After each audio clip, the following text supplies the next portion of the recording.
Welcome to the post-show interview. Today's guest was Danny Hatch, and now Danny and Keith are making googly eyes at each other. Just making them comfortable. Got to make the guests comfortable. How'd you enjoy the show? I did.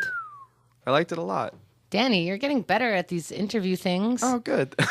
Thank you. Yeah. Yeah. Do you feel more comfortable on maybe other people's talk shows or just in general on stage?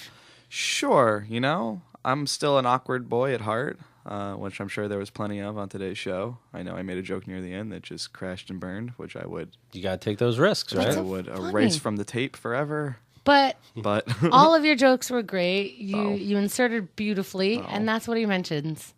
The one joke that didn't land. He's just trying to show everybody he is indeed a comic.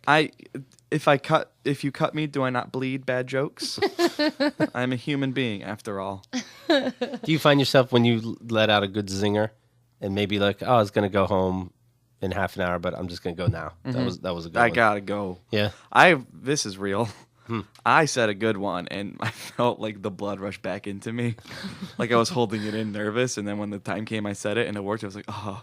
Like I felt it in my legs, me going back to normal. I have a disease. I am a poisoned boy. No, but that's what I used to go through when I was shy. If I would say the thing that I was shy about, because this is what it took to get unshy, is to just actually take a breath and just say it, and it would land, I'd be like, I could do anything. This is magic powers, because you shift people's, situation right there. You make them laugh like they were just doing whatever, and then all of a sudden they're a little happier, and it's out loud, and you're like, fuck. Yeah. And then you get addicted to it, and then when it bombs, you feel... You want to die. You feel like you have a hangover. Where's my next fix? I got to make someone laugh. It's funny if you're in a group and you say something, and then somebody else goes, I was going to say that. Yeah. It's like, okay. I'll punch you. Credit to them, too. Right. You know what? The other day I went to the liquor store for Michael Fox's show, and there's like corny people telling corny jokes, and I'm like... In the liquor store? Yeah. And I'm like, wow, this is really funny. So I can't help myself. On the way out, I say a joke like on the level of corn of theirs. I get a laugh on the way out, and I'm like, close the door. I'm out of here. So I told this liquor story before, but I was there. No risk, no reward. Right. And the guy was saying to other customers, people say Smirnoff. It's Smirnoff. It's not Smirnoff. It's not a bagel. And then it's finally my turn, and I go, all right, I'll take a Absolute. They are howling. Right, exactly. And they won't even ring up my order. They're like, that was a good one. Yes. I don't know what you do for a living, but put it in a book. Right. That is good. Why can't they be at open mics? Yeah. I know. Why can't they be the crowd? They don't know how much they like comedy. I get to the door, they go, remember when you did Absolute? Like 5 minutes ago? Yeah, that was a good one. Yeah, I shouldn't have left then, because I think it's the same liquor store. Let me tell you my stupid joke. Wait, what's the drink minimum in a liquor store? Anything you want. That's the thing. Yeah, I go in and now they go, hey, it's Absolute. No, I'm just kidding. Because I could buy that. Right. So here's what happened. I'm getting the wine, and I'm at the register, but an obvious like a person who comes in all the time comes in. She puts her stuff An alcoholic. right on the counter, and then starts shopping. And they go, "Oh, you left stuff on the counter. We're gonna go through. We're gonna take some." And she's like, "Go ahead and have some. It's just cookies." And they're like, "We're gonna take your cookies." And they're like, "Oh, that's great." And back and forth forever. And they make a joke about like, "Well, you always take the shots from us, so we're gonna take the cookies from you." And I'm like, "How long are we gonna talk about this? Ring me the fuck up." And then so on the way out, I go, "Oh, because."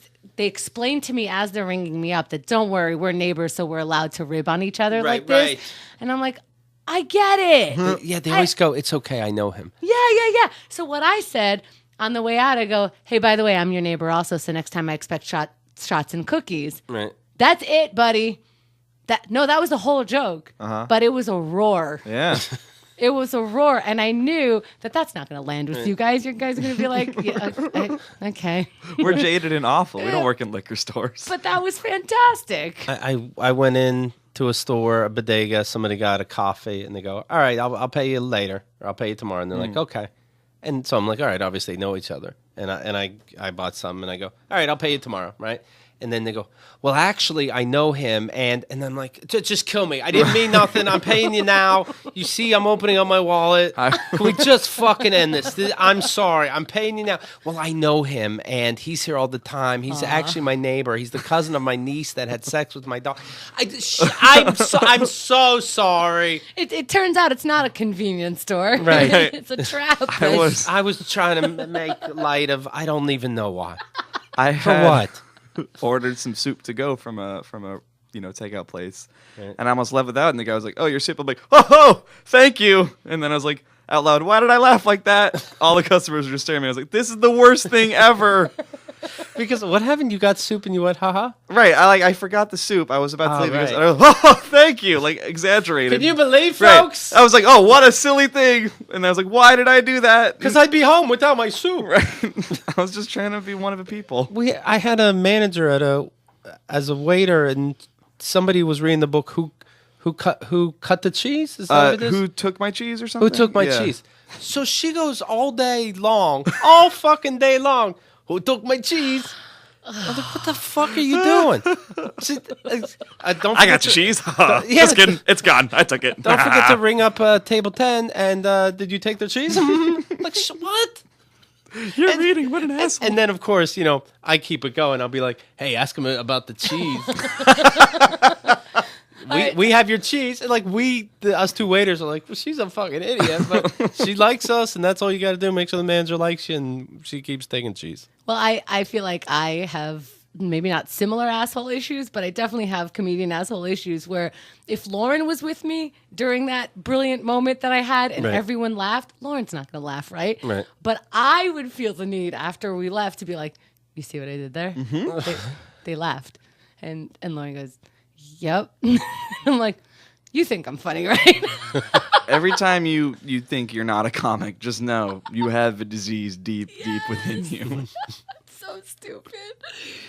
Oh, poor Lauren. Anyway, listen to the episode. It's very 1868. funny. And if you think we're funny here, we're funny longer there. This is before a short time for sure.